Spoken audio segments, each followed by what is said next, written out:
today we're going to be talking about Oikos Mapping. This is part of our series that we're doing on seeing groups start. And this is probably, this particular element of raising the sails can be the most challenging. It's certainly learning how to start groups, to see them start, to take the necessary steps to getting people to meet, gather their oikos, and begin discovering God's word together and being obedient, sharing it.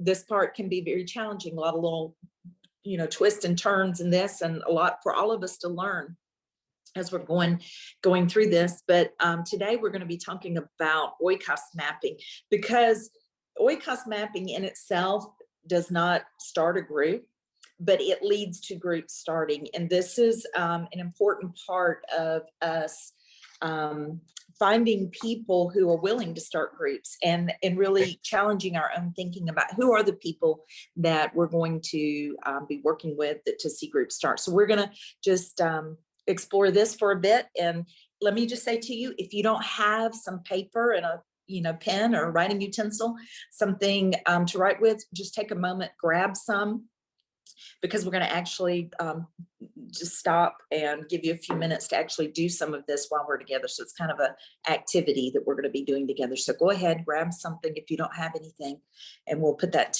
have time for that. But just for review, for the sake of those who maybe haven't been through the training in a while, oikos is a Greek word, and I may be pronouncing it wrong because I am not a Greek scholar, but oikos is a Greek word. It appears more than 100 times in the New Testament, and it's a word that's often translated house or household. Like if you wanted to talk about the house of Israel, or you wanted to talk about Peter's house. So sometimes it actually means a physical dwelling place, but many times it actually has the meaning of more the household. And it's talking about the people that live in the house. So it's like when we talk about a household, we're talking about the family, the people who dwell in there. Now, recognizing that in the ancient Near East, their households weren't like ours. Our households, often are very small nuclear family. Maybe a mom and dad and a child or two and a dog or something like that. But we tend not to live multi-generational, unless you're me. I live with 3 generations, but maybe you don't. And we tend not to have like a lot of people all gathered together in one house with servants and, all those different parts of a household. So in our terms, in our day, because of the way we connect and we relate to others and communication and the way we work and what we do, probably our understanding of an oikos would be better expressed as your relational network or your social network. And so when we use the word oikos, we're talking about the people that the people you have influence with, the people who would take your call if you called, maybe the people, that you see on a regular basis. I like to think of it as the people that if you recommended a restaurant to, they'd probably try it out, or, people that you have some measure of influence with. And if you don't remember the role that the oikos plays in disciple making, I encourage you to go back to lesson 8. Lesson 8 in our training talks about the oikos, and we discovered in there that 27 times out of the 30 times in the New Testament, in the book of Acts, that people came to Christ, or that they came in groups, not as individuals.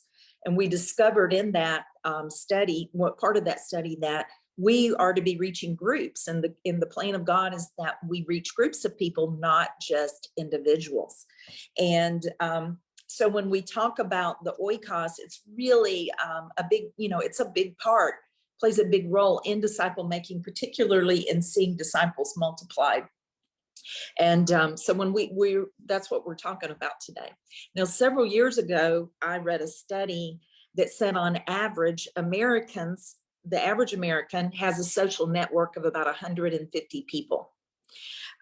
Which would be a really large household. But I think when we think of our social network, again, we're just thinking about people that we relate to on a regular basis, or people that we have some measure of acquaintance with or friendliness with, that we have influence with them. So imagine that you probably have a larger social network than 150 people. But on average, an American would have that. So think about the people that you are reaching, the people that you're discipling, the people that you're about to meet, the people that you know already. All of those people represent about 150 people. And when you start thinking in those terms, you start recognizing, oh, that's how this thing can really begin to grow and develop, and how we can see a movement. If we somehow leverage that oikos, that social network that the people that I'm working with have, because I may only be working with 5 people, but if each of those people represent 150 people potentially that they could reach, then you see multiplication could happen. Things grow exponentially if you consider those people. So you see, me and you, we have the potential to have a much larger impact because of that social network, and if we can learn how to take advantage of it. So that's what we're going to talk about, because if we can reach the people that we're reaching, if we can reach them in such a way that through them we can impact their social networks, or if they'll open their oikos to us, we'll have a much larger impact. And that's how disciple making will multiply quickly. The gospel flows along these social networks, and so we can't ignore those and expect to see movement. In fact, we got to focus on it. So does everybody understand oikos and how it works? If you just kind of give me a little acknowledgement. Yeah, people understand that. Okay, so what we want to do today is just do some exercises relating to that. And I like what Jim said a couple of weeks ago when he was talking about the people, the way he envisions an oikos, and he used the word France. Do y'all remember that? And I liked it, so I just picked up on it, thought we'd use it today when we're talking about our oikos, France. And if you just use that FRANCE, the F is for friends, the R is for relatives, A is for acquaintances, N is for neighbors, C is for coworkers, and the E, eyes open for others. It could be a Y, we could have Francie, because we always put a Y on everything, Jim. But anyway, France, friends, relatives, acquaintances, neighbors, and coworkers. And so coworkers or classmates. Oh, okay. Or classmates. That works too. I missed that part. Coworkers or classmates. Very good. Well, thank you. So yeah, so I just want everybody just for a moment to think about your friends. Think about your friends, your relatives, acquaintances, neighbors, coworkers, or classmates. And then, you know, the people that that your eyes are going, you're keeping your eyes wide open that you might see them. So what we're going to do is we're going to just take a moment and maybe, let's see what time it is. We're going to take probably 5 minutes at least. And I'm going to invite you to make a numbered list. So just get a piece of paper and just start writing number, like number 1, and then put a name, number 2, and put a name. And I want you to think in terms of that branch, your oikos, and think of who, and just list as many people as possible. Try to get at least 100 names for your list. And you may not actually know every name, but you know, it might be an identifier, but put down as many people as you possibly can. And then while you're making the list, if you know that this person is a Christ follower, go ahead and put a little cross by their, you know, little cross plus sign by their name. If you don't know, or you know that they're not, just leave it blank. But if you know they're a Christ follower, put a little plus by their name or a cross. So let's just take 5 minutes and do that. Does everybody know what we're doing? Any questions? What I'd like to do now, I think I got it fixed where I can go back and show you what I was going to show you. Let me attempt to do that. Hold your list and let me see if I can make this transition. Wait a minute.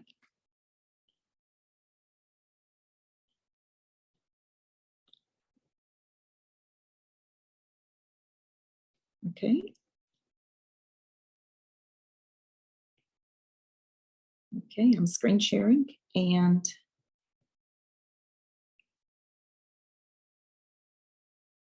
the wrong map. Here we are back. Can everyone see this now? Yes, we can, Susie. Okay, you can see it. Okay. Okay, here we go. Okay, wrong one, back again. Okay, sorry about this. All right, you can see it. It has this. All right, now what I wanted to show you, these are silos that I've drawn here. And anthropologists, they have a term they use this word silos when they're talking about groups of people who have things in common. You think about your church, if you have a traditional or any kind of a church, your church is a silo. You know, any kind of like community, they use this term silo, and people tend to congregate in silos. And so what I'm showing you here is I wanted to share a little story. So Good News is the name of our traditional legacy church that we've pastored for 27 years here. So we have that. And then we have Thompson over here. Of course, it's not letting me do my pen for some reason. But Thompson is the name of the community that's here near Augusta. And so we had a situation where a man in our church was a teacher at Thompson High School. So Thompson High School. And so Thompson, Georgia is, I don't know if you know it, you probably don't know it, but it's a small town about 30 miles west of Augusta. And it is actually the poorest town or community in the state of Georgia. So it's an impoverished area. And a lot of the students at that high school come from that kind of a background. But it's, as you know, in disciple making, one of the people we focus on are the poor, because we focus on Pipsy people. So some years ago, this is before we came into disciple making, there in, like I said, this man, his name is Neil. He was a teacher at Thompson High School. And he, even though it was a public school, he shared the gospel with a lot of his students, had a lot of students come to Christ, had a lot of really wonderful things happen. But one of the people that he shared the gospel with was a young man named Tori. So I'm going to put Tori here in this group. You can see I'm not doing good. Okay, so Tori. So Tori is in Thompson. He's in that silo of Thompson. So in that silo, Tori's one of about, I think there's 11 kids in his family. So there's a lot of people he was attached to there in Thompson. And then he lived in a neighborhood where there was just tons of kids. So they're all there and he knows all of them. And he knew a lot of the people that were at the high school. So he knew all of those people. And he knew, you know, his relatives, his parents had a bunch of siblings, and he knew a bunch of them. And, you know, he knew the drug dealers, and he knew, you know, the gang members and all the various people. So this silo is just full of people that Tori knew. Well, meanwhile, we're over here at Good News, where Neil attended church over here. And this was a silo of nice church-going people.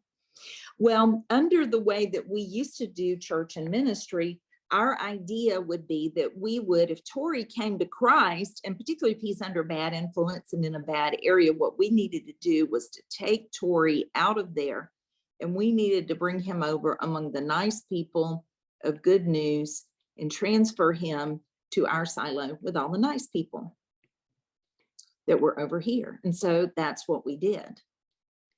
Now, the issue or the problem with that is all these other people that were in Thompson, that community in that high school and those neighborhoods that Tori knew and had so many connections with. When we took Tori out of Thompson and we brought him over here to our silo, what we did is we broke his connection with Thompson High School and that community. And so now Tori's over here, but you know what we did? We lost all the people from Thompson, so we lost them. But what we've learned in disciple making is not to take people out of their silo, but instead to go into the silo and implant the gospel there. So what should have happened with Tori is we should have turned Tori into a disciple maker. He came to Christ. He was really what we would call on fire, radical for Jesus. And he was actually very interested in reaching the people of Thompson. And he did reach a number of them by just evangelizing and leading people to Christ. But we didn't know how to help him be a disciple maker in this community. And so what we did, instead of him staying in this silo and seeing this whole silo transformed and seeing Jesus be king here, you know, in Thompson, instead of that happening, what we did is we just pulled one person away, and he became part of Good News and became, a great church member and served on the worship team, and he worked in the youth ministry, and he did all these things. So he was, really a great church member, but we lost this opportunity to reach Thompson. Now, the reason I'm bringing this up today is because this was Tori's Oikos, and he had a very large, and he had a lot of influence with all these people in his Oikos, but we didn't know how to capitalize on it. And because of just using the traditional methods that we'd always understood, we lost this opportunity to reach Thompson. So Thompson has remained, unreached. And so, let's see if I can get back to stop sharing. And so we missed a big opportunity. And if you think back, if you are,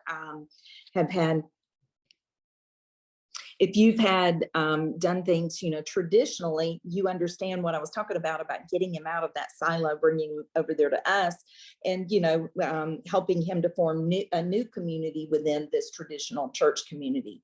And that's what we did. But now in retrospect, we realized we lost such an opportunity because we lost all those people that Tori was connected to. So now years later, because that's been probably 12 years ago, years later, we try to go back and recapture that influence, but he doesn't have the same influence in that community that he had 12 years ago.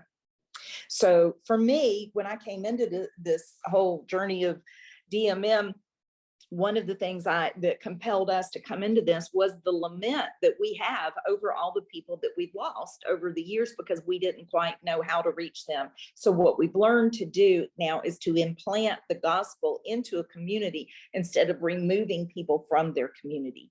That's why people's Oikos is so important, and that's why we should emphasize it when we are talking about seeing groups start, because the most logical place for people to start with starting groups is with their own Oikos. And I think we've heard this, that many of the movements that we're seeing in the nations overseas, they're traveling along the lines of social networks and along the lines of Oikos, and that's how they can multiply so rapidly. So that's why it's important for us to first start with our own Oikos, recognizing who are the people we have influence with, and then going out from there. So does everybody, we made a list of the people that we have influence with. Hopefully we have at least 100. How many of you have at least 50 on your list? Okay, so some of you have a lot. Okay, good. So now what I want us to do is I want to talk a little bit about what we're going to do with those people. So on that list, you're probably going to have friends, and again, different people that you have different levels of relationship with. But what I want you to do is think about the people that have the crosses by their name. And I want you to think of one of those people. Now, what I'm going to attempt to do again is kind of do a little map. Again, I'm, let's go over here to my screen and share my screen again. Takes a second to click on.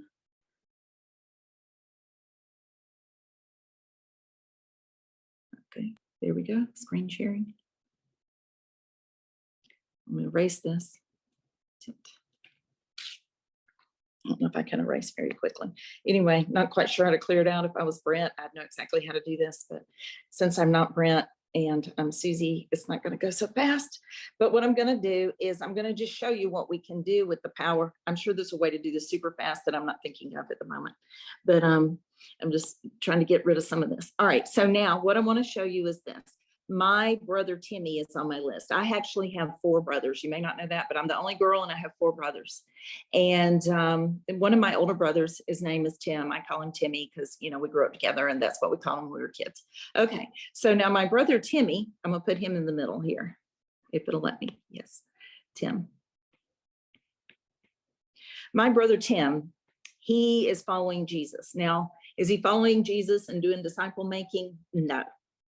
Is he, and again, we all get to decide what that means, but if he would have a plus by his name, a cross by his name, because I know he knows the Lord. And, okay, so there he is. Now, Timmy, I've just been thinking about him. And so he's on my list. but now Timmy has an Oikos as well. I'm in his Oikos because I'm a sister, but I know he also has an Oikos that includes a lot of people that aren't me. And because Timmy owns a business, he's in the retail furniture business, and he's got a lot of employees. And so some of the people that are in Timmy's Oikos are some of his employees. So those would be his coworkers. So one of his coworkers is named Tori. It's a different Tori than the Tori we just talked about. And he also has a coworker named Leon. Leon heads their warehouse. And then Timmy has an accountant. His name is Chris.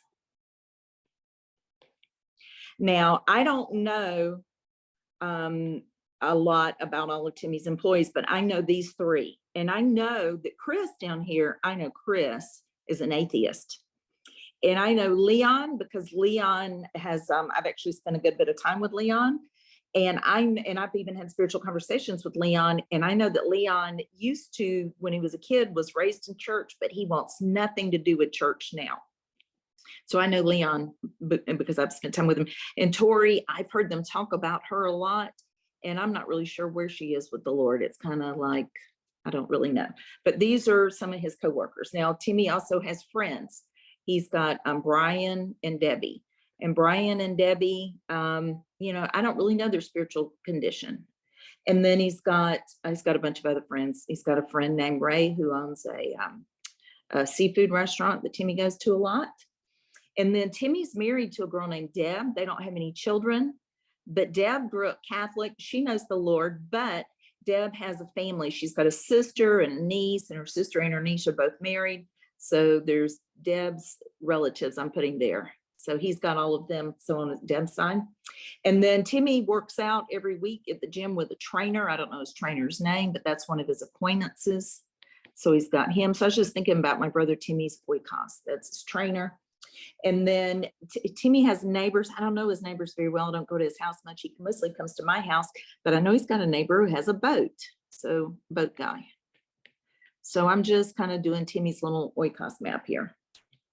So I got some of his friends, some of his relatives that are not my relatives, some of his acquaintances, some of his neighbors, and some of his coworkers. So these are all people that my brother Timmy has. He's one person on my Oikos map, but then he has people on his Oikos map that are not on mine. Now, here's my question to us is, what if I could actually do something with Timmy that would enable him to be able to reach his Oikos? So whenever I'm thinking about Timmy, looking at my, list that I just made, so I see Timmy and Timmy has the cross by him. I shouldn't just thinking, okay, Timmy follows Jesus, and so that's enough. I should look at Timmy. If he has a plus or a cross by his name, I should think Timmy has an Oikos, and there's people Timmy can reach. So let me just ask you a question. What should I do with Timmy if he's on my Oikos list? What, based on what you've learned about DMM, should I do about Timmy? Does anybody want to help me? You want to unmute and tell me? Does anybody have any suggestions? Start casting vision. I should cast vision to him. Yeah, Ella put that. Pray for him. Ashley said yes. I should pray for him and I should vision cast. Are there any other things I could do? Train him if he's willing to do the training. I could train him, offer to train him. So anybody that's on our list that has the plus sign or the cross by their name, all of those people, it would behoove you to maybe make a little map of people that that they could reach and start casting vision. And one way that might be really cool to cast vision for me with my brother Timmy would be to actually take him through this Oikos mapping and show him all the people that he knows that Jesus gave himself for, that Jesus wants to have a relationship with him, and show him the potential that he has to impact his world, because it might be something that he's never really thought through before. And I could show him those people, and then I could even go out from those people, because one of the people on his list is Chris. Well, Chris has a wife. And I know that Chris's wife, though I don't know Chris or his wife, I've heard about Chris's wife's family. So I could just take him through these different steps. Brian and Debbie, I don't know their spiritual condition. They're friends of Timmy. I know they have a daughter who's an addict, and they've struggled with a whole lot, with a lot of addiction issues with her. So I know she needs Jesus, and she probably is connected to a lot of people, other people who have addictions. So there are some people there that my brother Timmy could be having a big impact on, if I could help him to see that. That's what casting vision is about. And because he probably mostly thinks that means I would have to take people to church so that the pastor could give an altar call so they could respond. If that's his only point of reference of how somebody could become a Christian, in casting vision to him and showing him this, sharing with him what I'm learning about disciple making, I could open a whole new world to him. So now think about that with all the people who are on your list. Have you actually, because y'all, as I went through this, y'all, I haven't done this with my brother. He knows what I'm doing, but I've never cast vision to him to get involved in doing it like what I'm talking about today. So I've just been convicted as I've been going through this myself. So looking at all the people who are on my list, and I started making a long list, I realized there's a ton of people on my list that I've never really gone through this before and talked to them about the potential they have to reach people in their worlds, and the people that are in their silo with their oikos, talking to them and saying there's really a simple method you could do this with. It's very simple, very reproducible. You don't have to get people to go to church. You don't have to get people to, do things that maybe traditionally people would be resistant to. So that's where we start. We start with, what about the people who already are following Jesus? What do we do with them? We cast vision. We pray for them. We invite them to go through training, or we just do some simple training with them to get them started. What are some other things that we can do? Well, one thing that we've heard about in our coaching in months past has been the idea of a prayer calendar. We could add them to our prayer calendar and just start praying for them on a regular basis through our prayer calendar. So we could, particularly those of us who have prayer calendars where we pray for people who already follow the Lord, that'd be a good thing to do. Start putting those people on your prayer calendar if you haven't already. Okay, so that's one way that we Oikos map. Now, why don't you just take a minute and think about someone we'll just literally take 1 minute. Why don't you pull somebody from your Oikos map, and why don't you do what I just did with Timmy, somebody that you know, and think about some of the people that they know, and maybe just make some notes like what I just did. Let's just take 1 minute and do that. All right. Now, I think one reason this is so encouraging to do this is because you may be feeling like I haven't found a person of peace, or it's been difficult for me. I've run out of people to work with, and nobody wants to have spiritual conversations with me, and I'm kind of at a loss. This can be very encouraging when you just sit down. And I feel like when we're at a juncture, where we feel hopeless or frustrated or discouraged, this is a good thing to do. Just sit down and go through people that you know, or people that you've met, people you haven't thought about in a while, perhaps, and even start looking at the people that they know. Because when I started looking at my brother Timmy, I realized his guy Leon that runs his warehouse, I don't know him that well, but I would say I'm at least an acquaintance with him, but he would not have been on my initial Oikos list. So even if my brother Timmy isn't really wanting to reach Leon, maybe he's somebody that I could, even if my brother isn't. So it opens up a lot more possibilities when you start realizing how many connections you have with people.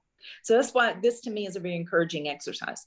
All right, now go back to your big list. Let's look at your big list again. You should have a number on that list that don't have a cross by them. Those are people that either they're not following the Lord, or you don't know if they're following the Lord. Now, those people on that list, what should we do with the people who are on our Oikos list that we don't know if they're following the Lord? What are some things we could do with them?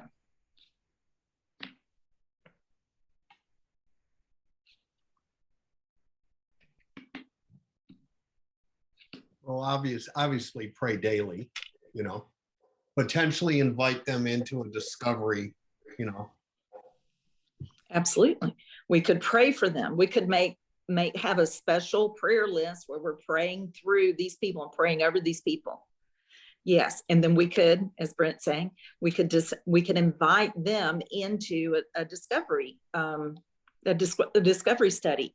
We could even do what Jim talked about 2 weeks ago. We could just simply tell them an impromptu story, share a story with them, and kind of take them through, you know, just spontaneously through some of the discovery questions. Just in that, is there anything else we could do with these people? Just Shema lifestyle. So serve them in some way and drip God in it. Yeah, we could on purpose serve them. Maybe if we haven't seen them in a while, we could come up with a reason to go see them. We could find out if we hear somebody has a need, we could try to meet that need. Absolutely.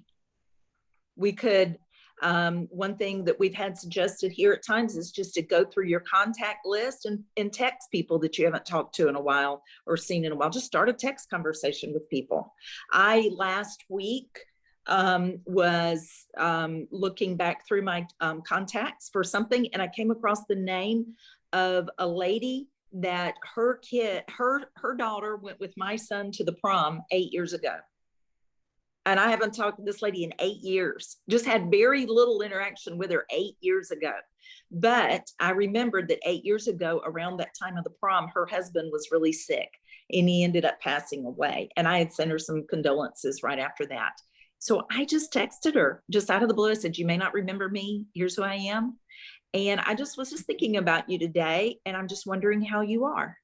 And she responded so warmly. And now she and I are having lunch next week. And so all that just from this little text that I came across a number in my contact, you know, my phone contacts, but it was just it was just the right time, I guess. So we'll see where that goes and what happens. But y'all, we have a lot more opportunities than what we have exhausted, than what we've made the most of. And so you can just start a conversation with them, and then try a spiritual conversation, a conversation that would lead to a spiritual conversation. Here's something else you could do. As if it's somebody that you knew like a long time ago and haven't seen maybe since in the more recent years of your life, you could just maybe arrange to get together with them. You could talk to them somehow, and you could just share what God's been doing in your life. I think that is a really powerful thing to do.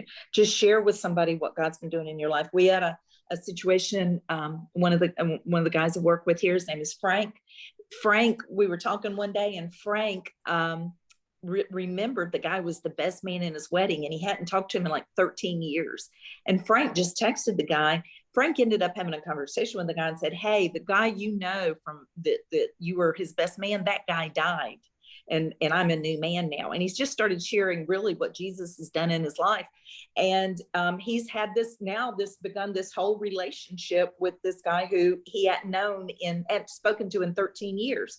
But he did it just because of reaching back and then sharing his testimony, you know, what his God story, what God's done in his life. And so think about it. Are there people you haven't had contact with in years and years that maybe you could reach out and just share with them what God's doing in your life, and share with them a scripture story? One thing I wanted to mention, some of these people that are on your Oikos list, you may be the person of peace for them. And they may be a person of peace, or you may actually be their person of peace. And it might be that part of the seeing group start might be that you actually start a group with some of these people, just to help kind of, you know, get them started in the right direction. And so I think there's some people that you might, you know, like some of your relatives and some of your close friends that for whatever reason haven't gotten involved with things, you might need to start a group with some of them. I'm just kind of throwing that out there. But on your list of people, what I'd like us to do now, we're gonna go to our breakout groups here in just a second. But what I want you to do is I want you to look back over your Oikos list that you made here. If you don't have at least 100 people, you need to keep working on it till you do. And then I want you to do, after we leave today, I want you to do some mapping of those people, seeing who do they know, because I think you might get some more contacts off that, and it might inspire you to actually go and share with them and cast vision with those people. But then I want you to maybe underline 20 of those who are lost. those that maybe maybe they're far from God. You're not quite sure where they are with things, and that you and make a plan where you can add them to your prayer calendar if you have lost people on your prayer calendar, or you can even start a new prayer calendar that just has people that are far from God on it. And just every day contacting another one of them and saying, hey, I'm praying today and I want to pray for you. And just start reaching out to them. Some of these ideas. But once we start working with these and bringing these people up to the Lord in prayer, and we put our focus on them and ask God to draw them, in doing this, I think it's going to open up a lot of pathways into these people's lives, so that we're not just limited to meeting new people. Just because sometimes it's like we're just out looking for a needle in a haystack, cold calling. Last week we talked about actually a better way to do that is access ministry, but I know an even better way to do it is by working through your Oikos, your social network, looking at your people from France and seeing who they are and making the most of that. And also helping the people who you're working with, people on your team, the other disciple makers you work with, leading them through a process of Oikos mapping. And together you could have a times of prayer, and you pray over them together, and focusing on what are we doing about the people we already know, the people we're already acquainted with, the people we're already going across their path all the time. What are we doing with those people? So just wanted to share that with y'all today.